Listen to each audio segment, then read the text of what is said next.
অন্তর্বর্তীকালীন সরকারের পক্ষ থেকে জাতীয় ঐক্যমতের ভিত্তিতে জুলাই গণ অভ্যুত্থানের একটি ঘোষণাপত্র তৈরির উদ্যোগ গ্রহণ করা হয়েছে।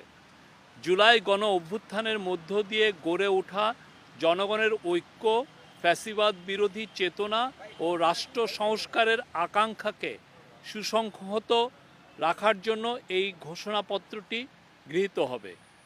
গণ অভ্যুত্থানে নেতৃত্ব দেওয়া বৈষম্য বিরোধী ছাত্র আন্দোলন সহ অংশগ্রহণকারী সকল শিক্ষার্থী, রাজনৈতিক দল ও পক্ষের মতামতের ভিত্তিতে ঘোষণাপত্রটি প্রস্তুত করা হবে। এতে জুলাই গণ অভ্যুত্থানের পরিপ্রেক্ষিত, ঐক্যের ভিত্তি ও জনগণের অভিপ্রায় ব্যক্ত হবে। আমরা আশা করছি সকলের অংশগ্রহণের মাধ্যমে কিছুদিনের মধ্যে সর্বসম্মতিক্রমে এ ঘোষণাপত্র প্রস্তুত করা হবে এবং জাতির সামনে উপস্থাপন করা হবে। Thank you.